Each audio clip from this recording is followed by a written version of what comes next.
Hello traders, FX Pro Collector here. Today is Tuesday, May 9th, and I'm going to be analyzing the US dollar yen starting on the monthly, working my way down to the 1 hour time frame.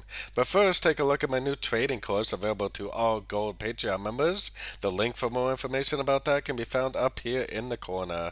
So on the US dollar yen monthly, I still think this is most likely a big A, B, and C correction on the monthly. If that's true, that means that this will go down and make lower lows, lower highs, most likely eventually taking out that low, because that is what happens at the end of an ABC, no matter what time frame you are looking at. So let's head down to the weekly time frame.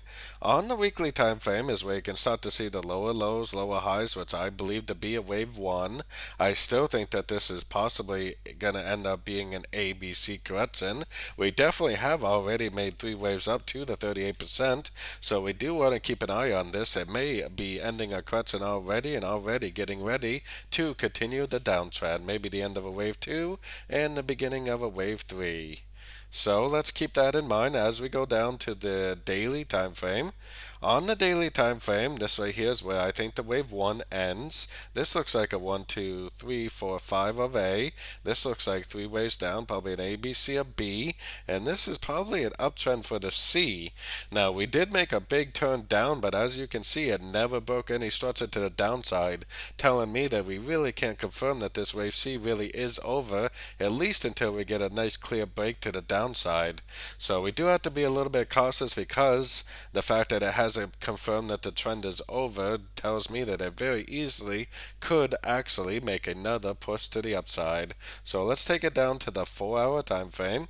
4-hour time frame, this is the structure level that is going to confirm that this really is the end of a wave C, which, like I said, has not been broken yet. It looks like an uptrend right here. I think this messy overlapping period is all wave B, and I think we're going to go up again for a wave C. Now, we do have to remember that tomorrow is CPI news for the US dollar, definitely one of the bigger news events of the month, because of everybody is concerned about inflation. So if this does look something like this at the news, I would say that the very, very likely that the news will cause this to continue the downtrend, breaking this structure, and most likely continuing that downtrend, confirming that this wave C really is over.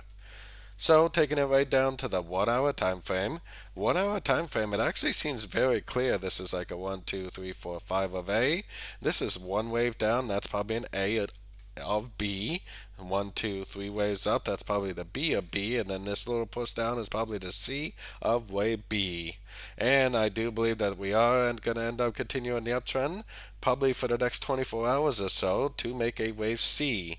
If it goes up to this 50% and maybe tomorrow's news causes a big impulsive engulfing move to the downside, that's what's going to tell me that this is the end of a correction, and that would definitely be a good entry to go short if it does go down and break structure at a Fibonacci level for the continuation of this downtrend. So don't forget to join my free Discord channel. The link for that is on the screen and in the description. Thanks and happy trading.